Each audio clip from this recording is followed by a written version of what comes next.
Ada data yang mengejutkan kita, 1 dari 3 anak Indonesia ada persoalan mental. Maka kami dari Yayasan Nananu, jadi ini ditulis Nalar, Naluri dan Nurani ini kemudian bergiat untuk mendorong kesehatan mental anak Indonesia. Dan hari ini kita merekrut para relawan dan mereka bisa atau menyiapkan diri nanti menjadi peer counselor. Dan alhamdulillah hari ini kita bisa berkumpul, kita launching salah satu programnya ini.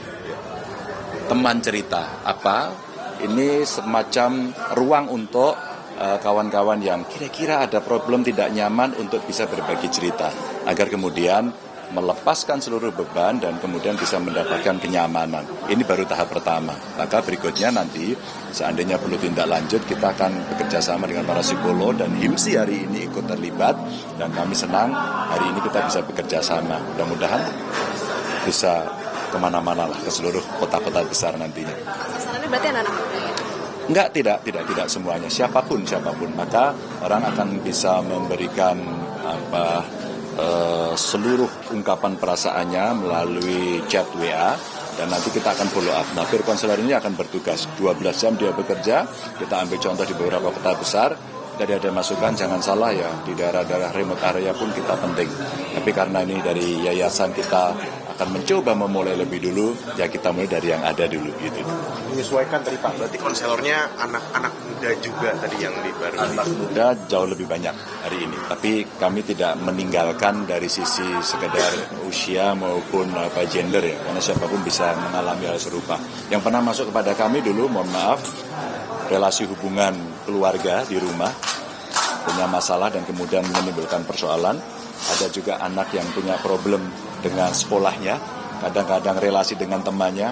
Ada juga yang cerita dengan pinjol, dengan judol gitu, dan itu membawa pada lingkungan terdekatnya dan rasanya dia butuh untuk dilakukan sebuah counseling, bisa berbicara dan kemudian lepas, selesai gitu, agar mentalnya sehat.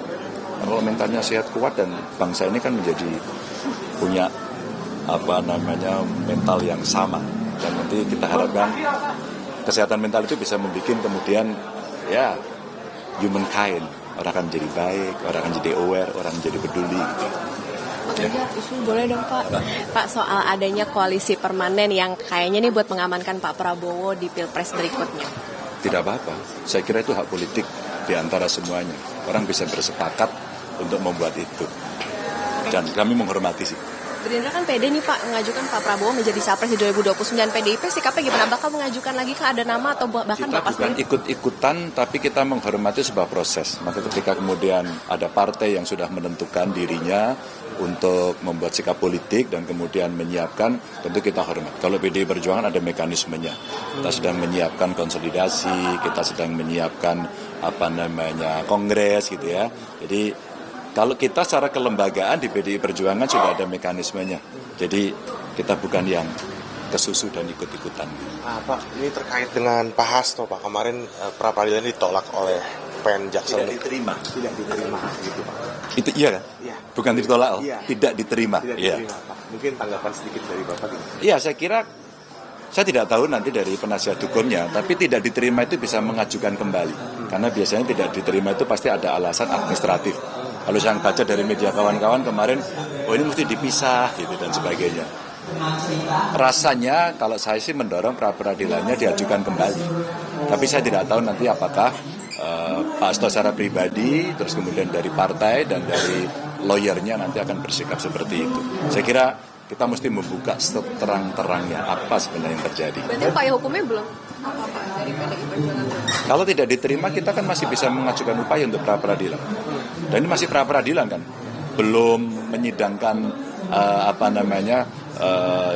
isinya kasusnya yang sebenarnya. Itu kan nanti di pengadilan. Jadi masih panjang prosesnya. Mungkin izin terakhir Pak, ini ada efisiensi anggaran.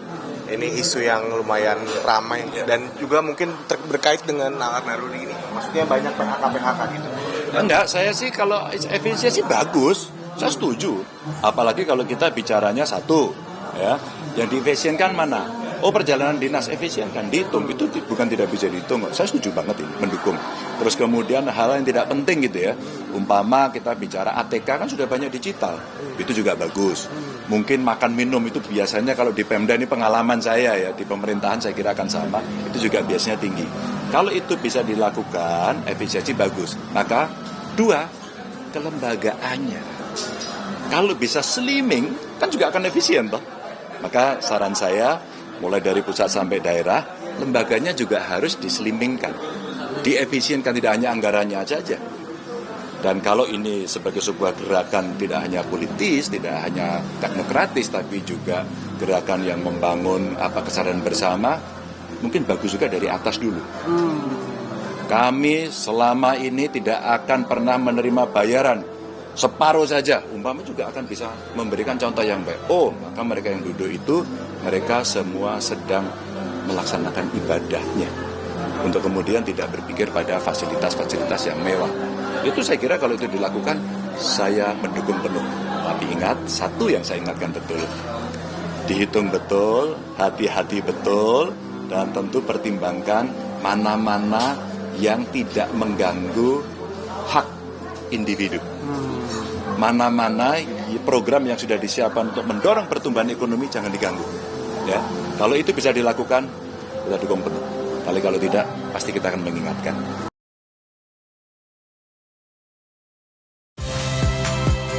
Saya Nitya Anissa, saksikan program-program Kompas TV melalui siaran digital, pay TV, dan media streaming lainnya. Kompas TV, independen, terpercaya.